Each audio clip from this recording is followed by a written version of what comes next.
연진에게. 오늘은 과톡 촬영을 했어, 연진아. 그런데 내 대사가 무척 많은 데다가 단어들도 심상치 않았어, 연진아. 린트게늄 코페르니슈 다르슈타 프록트 나 지금 되게 신나, 연진아.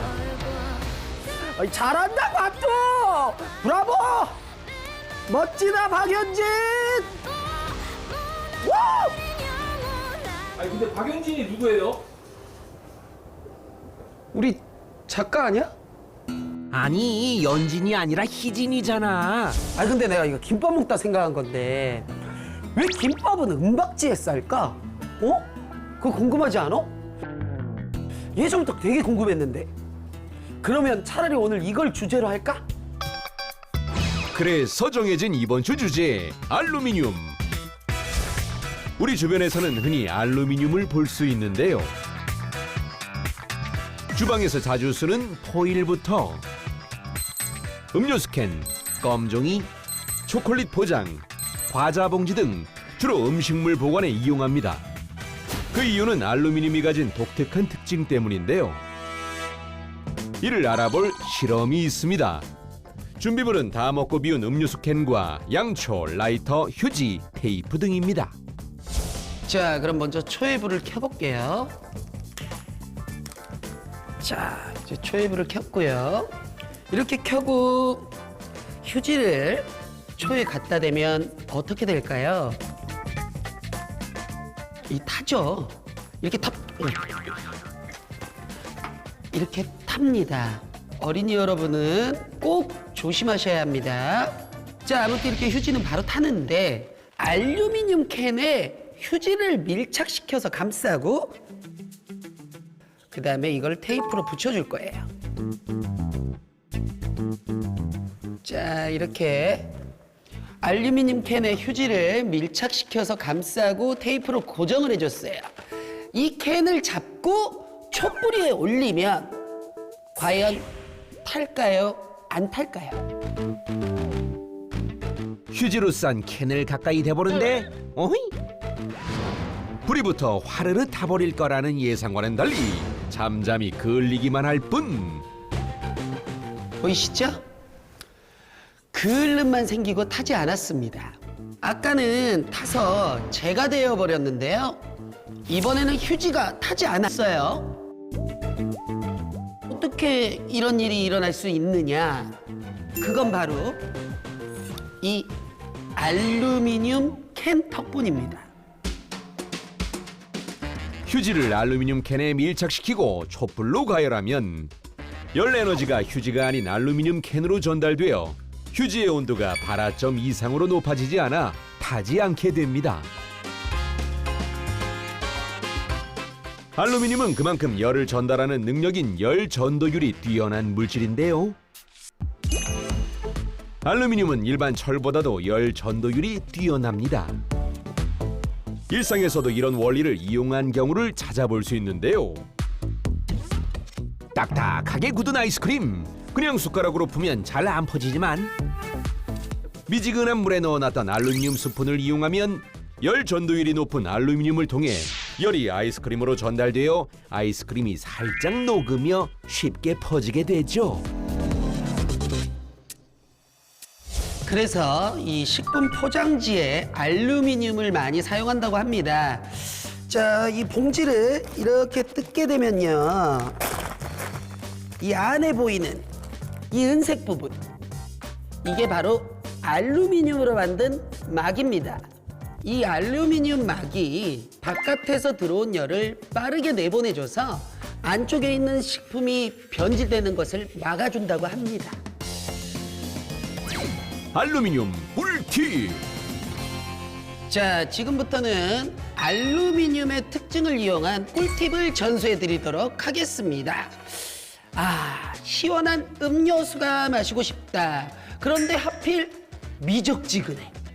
그럴 때 꿀팁!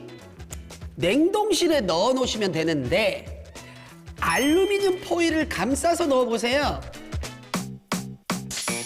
20도씨로 똑같은 온도의 두 음료수. 하나는 알루미늄 포일을 싸서 그리고 하나는 그냥 냉동실에 넣었습니다. 과연 두 음료수의 온도 변화 차이가 있을까요? 약 1시간 뒤 동시에 꺼낸 음료수 과연 얼마나 차이가 날 것인가 바로 온도를 재봤는데요. 냉동실에 그냥 두었던 음료수는 9.9도씨로 온도가 내려갔는데요. 포일을 감싼 음료수는 4.6도씨, 무려 5.3도씨나 차이가 났습니다. 알루미늄이 음료의 열을 그만큼 빨리 밖으로 전달해 주는 것이죠. 급하게 얼음을 얼릴 때도 얼음 트레이 아래에 알루미늄 포일을 깔면 열 전도율이 빨라져서 얼음이 더 빨리 온다고 합니다. 급할 때 기억해 두시면 좋겠죠? 여러모로 유용한 알루미늄. 하지만 천적이 있다는데요. 바로 김치와 장아찌? 알루미늄은 산성과 염분에 매우 취약해 오래 닿으면 분해되어 녹을 수 있답니다. 그러니 되도록 이런 반찬들은 알루미늄 포일로 싸는 걸 피해 주세요. 그리고요, 새콤달콤한 산 성분이 들어있는 과일도 되도록 알루미늄 포일에 싸지 않는 걸 추천해 드립니다.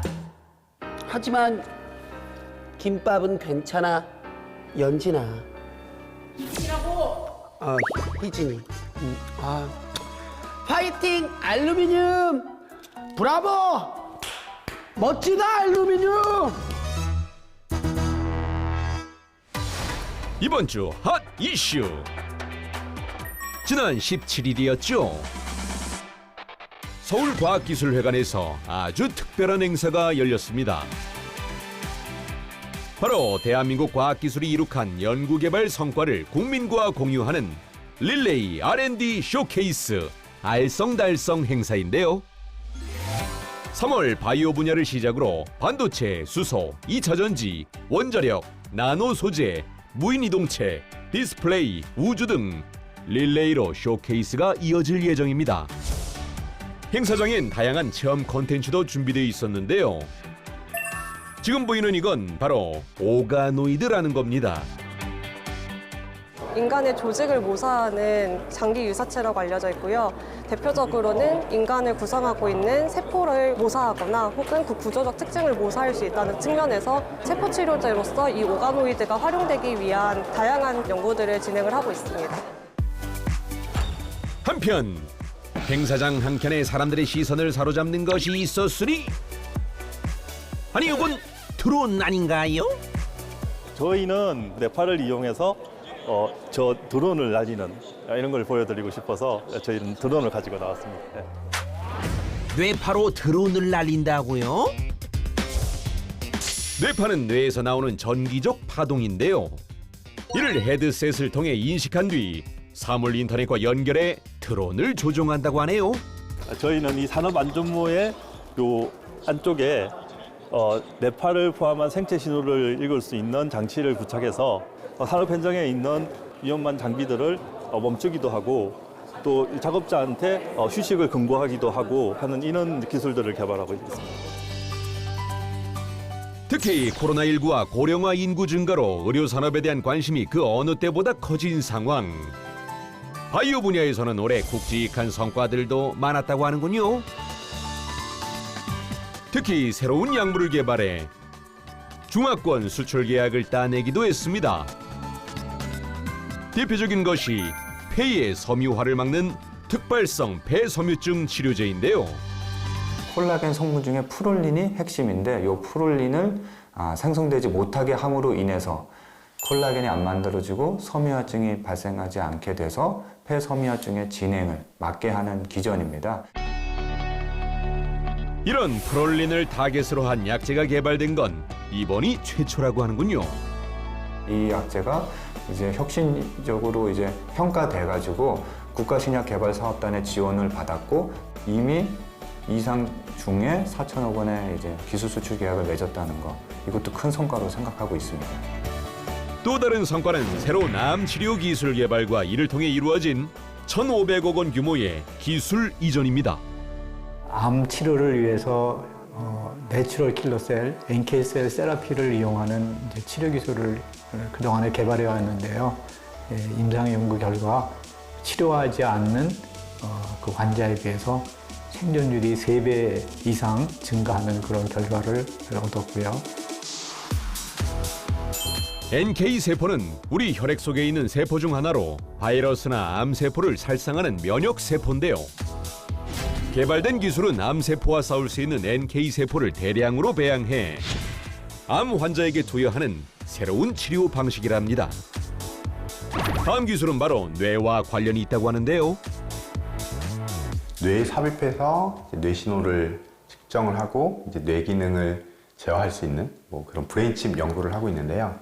최근에 성과는 이제 무선으로 뇌 안에 이제 약물을 넣어서 이제 뇌 기능을 제어하고 그다음에 약물의 효과를 뇌 신호를 측정해서 이제 바로 알 수 있는 이 모든 게 무선으로 이루어지는 무선 브레인칩을 개발을 했습니다. 개발된 기술은 우리 뇌가 어떻게 동작하는지 실시간 모니터가 가능해 뇌질환과 치료제 개발 연구 등에 활용될 수 있다고 합니다. 바이오 분야의 놀라운 기술을 엿볼 수 있었던 알쏭달쏭 쇼케이스. 앞으로도 이런 연구 개발을 위한 지원이 계속되길 바랍니다.